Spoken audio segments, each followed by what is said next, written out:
Hello everyone, welcome to Edu4, an institute of civil services at CS, PCS and all the eminent examinations of government. Today we are going to discuss a little bit about science and technology, a part known as biotechnology. Biotechnology is a field, it's a science that uses the biological products, the biological beings or the living beings for the formation and development of new medicines, industrial things and new equipments as well.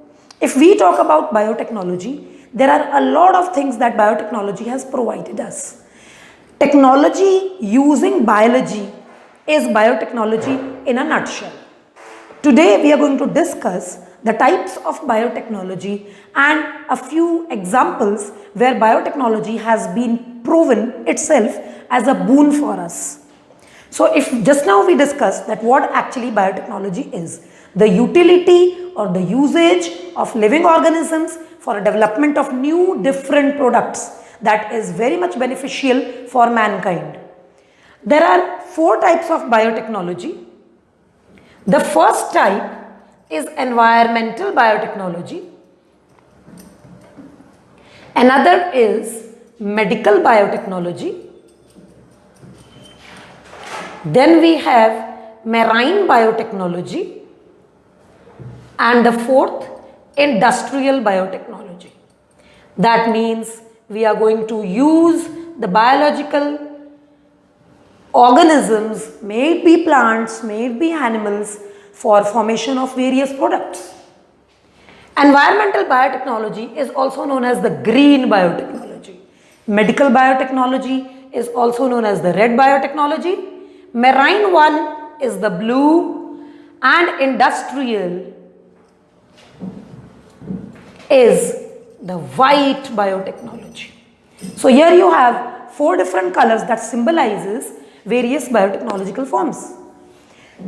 The first thing that comes to our mind whenever we study about biotechnology is yes, biotechnology has provided us with a lot of medicines and facilities. But do you know that if we talk about biotechnology in agriculture, yes, the first thing that comes to your mind is HYV, the high yielding varieties, various crops, various seeds, the hybrid varieties which are a mixture of various good varieties of wheat, of rice, of maize, etc. So if you talk about a general wheat crop which is giving rise to, you can say, 8 to 16 grains, and if we talk about a hybrid variety of wheat, can you imagine how many grains would be there in it? The number of grains amounts up to 32. This shows that thanks to biotechnology which has used the DNA of a good variety of wheat and crossed it with a yet exotic variety to form a new variety which is again fulfilling the demand of food. Let us take a beautiful example of tomato. If we talk about tomato, everybody knows that the tomatoes kept in your house are usually used for a period of 1 or 2 days, am I right? That means if you are using tomatoes, you are using those tomatoes for a period of 2 days, and on the third day you will find that the tomatoes have become very much ripe. You are buying or purchasing raw tomatoes and you end up in ripe tomatoes which become very you can say soft, and they are not edible anymore, and the vitamin content has also got very down. Thanks to biotechnology who has come up, which has come up with a new variety of tomato known as the Flavor Saver. So this is a normal tomato and this is the new tomato Flavor Saver. If we talk about a normal tomato, the shelf life of a normal tomato is very less. That means just a period of 1 or 2 days. And you have to get rid of all those nutrients of that original tomato. And if we talk about Flavor Saver, it has been found out, discovered by the biotechnologists who came forward with the information of tomato. They said that what is the enzyme that is responsible for making a normal tomato ripe within 2 days? You are purchasing a green tomato and you have to use it within 2 days. Otherwise, it would become very soft. That means you have to pluck it green, am I right? And plucking it green and all that transport and all that until it reaches your table, it becomes red. So you have to use it in a short period of time. When the biotechnologists came forth with their information regarding why does tomato become ripe very soon. So they found out that there is an enzyme known as polygalactouronase. Polygalactouronase. This is an enzyme which is responsible for creating ripeness in a normal tomato. Can biotechnology help? If you are imagining, can biotechnology help? So let me tell you, boys and girls, that biotechnology has already helped. How? They said that if we control this particular enzyme, if the biotechnology controls this particular enzyme, so there are chances that the tomato will increase the shelf life, and if you purchase a red tomato, keep it in your house and you can create a shelf life of 4 to 5 days because of this. And what is this new tomato known as? The new tomato is known as Flavor Saver, which has a shelf life of around 5 to 7 days without any premature ripening. Without any premature ripening, there is no ripening. So you can easily hold this particular tomato for a period of 5 to 7 days and there is no rush to use it. But one thing should come to your mind, that if this kind of a tomato has a very good shelf life, does it have any kind of side effects or any kind of drawbacks? So yes, it does. Here it is a very clear, bitter truth that if biotechnology is helping us out, there are a few flaws that has also occurred. That means this Flavor Saver has not much nutrient content as compared to a normal tomato. So it's a small thing, but there is one another thing that can be seen is during the period of 5 to 7 days, you have kept the tomato under refrigeration. So if you have kept this tomato under refrigeration, the coldness of the refrigerator would bring down the nutrient content of the tomato. So yes, it has a good shelf life, but little bit compromise with the nutrient content of Flavor Saver would occur. So this is one of the examples of polygalactouronase, which is an enzyme responsible for ripening of tomato. If biotechnology controls this enzyme, so we create a new tomato having less amount of polygalactouronase, which will easily create a new tomato having a good shelf life, but yes, a little bit of fluctuated nutrient content. So this is one of the examples of biotechnology and its boon to us. Let's take another example, boys and girls.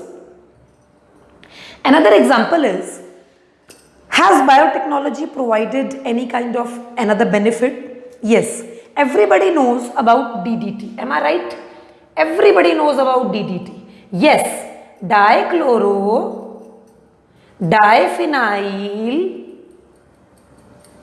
trichloroethane. Diphenyl trichloroethane is a DDT. This DDT is popularly a pesticide. Okay, and yes, there are two things about this DDT that you need to remember. The first thing, that it is non-biodegradable. Non-biodegradable. Degradable, that means it cannot be decomposed by fungus or bacteria. And another thing, that it is a chemical, obviously. It is a chemical. Once it enters the food chain, it does not go out. It will remain there. So what is it going to cause? It is going to cause biological magnification. What is that? I'll explain it to you. Biological magnification. Everybody knows magnifying means to increase. Am I right? So what is biological magnification? When DDT enters our body via food, via water, via crops, via plants, via whatever. So when this DDT enters our body, it remains in our body. It remains. That means even if you go for urine, even if you go for defecation, the fecal matter or the urine will have DDT. That means your digestive system or your alimentary canal would not be able to get rid of DDT. Boys and girls, this DDT gets into the soil, back into the soil, and enters the food chain. From the soil, it is picked up by plants. The plants again is consumed by the animals, and the animals are circulating that DDT. This goes on, and there is no kind of relief from that. What does it actually cause to our body?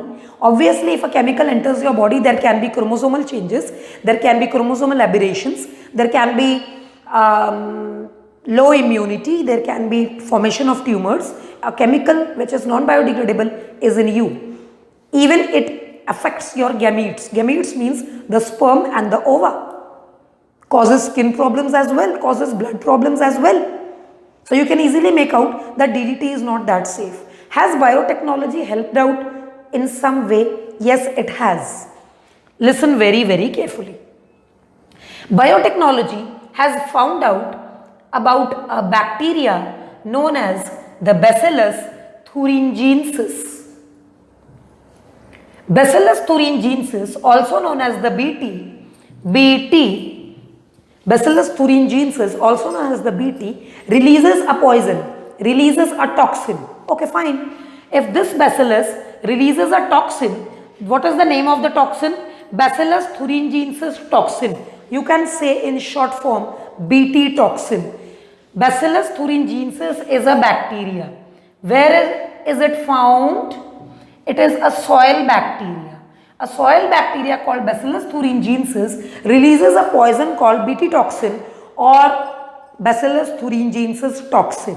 This toxin is very dangerous for insects. So instead of putting DDT into the soil to get rid of the pests of the crops, biotechnology came up with an idea that if we put Bacillus thuringiensis into the soil, then the Bacillus thuringiensis would enter the roots of the crop plants and get incorporated in the whole plant. Fine. So when this Bacillus thuringiensis gets into the plant, it releases the BT toxin, due to which the larva and the insects and the small weevils, they do not infect this plant. So we have not even touched DDT, and without using DDT, we have got rid of the insects and the pests, because this BT toxin enters into the insect body and it kills the larva, it enters into the gut of the insect body and the larva is killed. In this way, the biotechnology has provided an easy way in order to minimize the use of DDT or to get rid of the use of DDT. Boys and girls, these two examples are very good examples in case of biotechnology which you need to remember.